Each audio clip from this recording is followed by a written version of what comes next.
Hello दोस्तों, आज हम इस वीडियो में क्लास 8 से history chapter number 6 weavers, iron smelters and factory owners के क्वेश्चंस डिस्कस करेंगे। वीडियो स्टार्ट करने से पहले आप सबसे रिक्वेस्ट करता हूं, इस चैनल को सब्सक्राइब कीजिए ऐसे ही वीडियोस और स्टडी मटेरियल लाने के लिए। So let us start the video. The very first question is what kind of clothes had a large market in Europe. किन क्लोथ्स को बहुत ही बड़ा मार्केट है यूरोप में? Answer is chint, courses, and a bandana. Bandana word derived from the word bandhan. It referred to a variety of brightly colored clothes produced through a method of dyeing. Europe में बहुत सारे कपड़ों का market है, जैसे चिंट, cossaes and bandanna. Bandanna word निकला है वर्ड बंधन से। ये एक हिंदी वर्ड है। इसको हम कहते हैं ब्राइट क्लोथ्स। जो वो बहुत सारे ब्राइट क्लोथ्स होते हैं, जो कलर्ड क्लोथ्स होते हैं, जो डाइंग से बनते हैं, डाइंग मेथड से बनाते हैं, प्रोड्यूस होते हैं। इन क्लोथ्स का मार्केट बहुत बड़ा था यूरोप में। Question number 2 is what is jamdani? Answer is Jamdani is a fine muslin on which decorative motifs are woven on the loom, typically in grey and white. Jamdani एक फाइन क्लोथ होता है, cotton cloth होता है और decorative pattern बनाए हुए होते हैं। उसमें जो कपड़े बनाते हैं उसमें बहुत सारे डेकोरेटिव पैटर्न्स बनाए जाते थे, मोस्टली ज़्यादातर ग्रे या वाइट में। तो इसको हम जमदानी कहते थे। Question number 2 is what is bandana? Answer is the word bandana refers to bright coloured and the printed scarf for the neck of head. The word bandana उसे कहते हैं हम जो ब्राइट कलर, चमकते हुए कपड़ों, कलरफुल रंग बिरंगी कपड़ों के लिए, और ये प्रिंटेड स्कार्फ जो नेक के ऊपर बांधते हैं स्कार्फ, ये उससे भी कहते हैं। Question number 4 is who are Agarias? Answer is Agarias is a community of iron smelters who specialised in the field of craft. Agaria इसे एक कम्युनिटी है जो आयरन स्मेल्टर्स होते हैं, जो आयरन ओर को या आयरन को किसी आयरन ओर से निकालते हैं या औराक से निकालते हैं। उनको जो महारत हासिल होती है हाथ से काम करने की, उनको हम एग्रीज कहते हैं। Question number 5 is fill in the blanks. First is the word chintz from the word chint. B Tipu Sultan sword was made up of dash dash steel, wootz steel. Third is India's textile export decline in the 18th century। Question number 6 is how do the names of different textiles tell us about their histories. किस तरह जो different textiles के नाम होते हैं वो हमें बहुत सारी हिस्ट्रीज बताते हैं, किस हिस्ट्री में कौन सा टेक्सटाइल होता था। Answer is there are various examples of names of textiles derived from the different languages. यहाँ बहुत सारे ऐसे एग्जाम्पल्स हैं टेक्सटाइल्स के नेम हैं जो बहुत सारे लैंग्वेज से लिया गया है। The English word chintz is derived from the word chit. जो वर्ड चिंट्स है ये एक निकला है वर्ड से जिसका नाम है चिट, जो एक हिंदी वर्ड है। Originally the term Bandana derived from the word Bandana, और दूसरी टर्म जो बंदाना है वो असल में बंदाना से निकली है, हिंदी वर्ड से। The wide spread use of such words shows how popular Indian textile had become in different parts of the world. और ये इन वर्ड्स का फैलता हुआ देखकर ये पता कर सकते हैं कि इंडियन टेक्सटाइल्स कितना मशहूर था पूरे दुनिया भर में। Now the question number 7 is why did the wool and sickle producers in England? क्यों जो सिकल और वूल प्रोड्यूसर्स इंग्लैंड में थे protesters against import of Indian textiles? उन्होंने एहतजाज किया इंडियन टेक्सटाइल्स के इंपोर्ट के खिलाफ जो इंडियन टेक्सटाइल्स इंग्लैंड में आता था in the early 18th century में। Answer is worried by the popularity of Indian textiles. Work and sickle makers in England began protesting against the import of Indian textile, cotton textile. Indian textile की बढ़ती हुई popularity, Indian textile किस तरह popular हुआ उसको देखकर जो India के सिकल और वर्क मेकर्स थे उन्होंने एहतजाज करना स्टार्ट किया इंपोर्ट ऑफ इंडियन टेक्सटाइल से। In 1720 the British government enacted a legislation banning the use of printed cotton textiles too. 1720 में ब्रिटिश गवर्नमेंट ने ये लेजिस्लेशन भी पास किया, उन्होंने बैन लगाया प्रिंटेड कॉटन पे भी उस समय। इसीलिए जो वूल एंड सिकल प्रोड्यूस थे इंग्लैंड के, उन्होंने प्रोटेस्ट करना स्टार्ट कर दिया था इंडियन टेक्सटाइल्स के खिलाफ।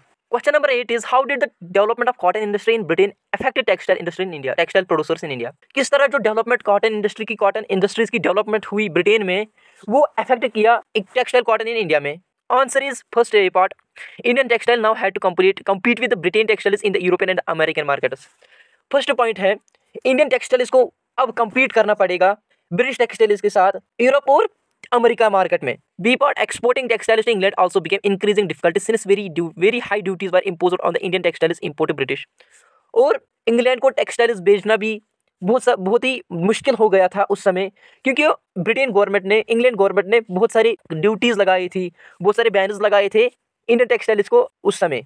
इस तरह जो डेवलपमेंट ऑफ जो कॉटन हो रहा था डेवलपमेंट ब्रिटेन में वो अफेक्ट कर रहा था इंडिया के कॉटन को, इंडिया के टेक्सटाइल को। Question number 9 is why did the Indian iron smelting industry decline in the 19th century? क्यों जो आयरन ओर से निकालने वाली इंडस्ट्री जो थी वो डिक्लाइन हो गई 19th century में। Answer is the new forest laws led to the decline of iron smelting. जो ए पार्ट है वो कह रहा है जो न्यू फॉरेस्ट लाए थे ब्रिटिश ने, उससे जो डिक्लाइन हो गया था क्राफ्ट ऑफ आयरन स्मेल्टिंग की इंडस्ट्री को। B part when the colonial government prevented people from entering the preserved forests the iron smelters could not find wood for charcoal.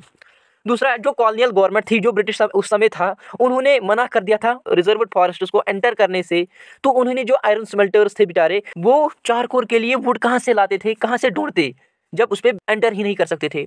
C part is even when they were granted access the iron smelters had to pay very high taxes to the forest department for every furnace used their this reduced their income. और अगर किसी को जाने भी देते थे तो उसको हाई टैक्स पे करना पड़ता था फॉरेस्ट डिपार्टमेंट को, एक जो भी वो वुड वहां से ले जाए, और इससे जो उसकी इनकम है वो बहुत ही कम हो गई। D part is more over iron and steel was being imported from British.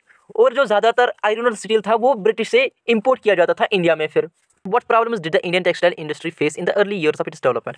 कौन कौन सी जो प्रॉब्लम्स थी इंडियन टेक्सटाइल्स ने फेस किया जब वो पहले ही डेवलप होना शुरू हो गया था? Answer is A part Indian textile now had to compete with Britain textiles in Europe and America.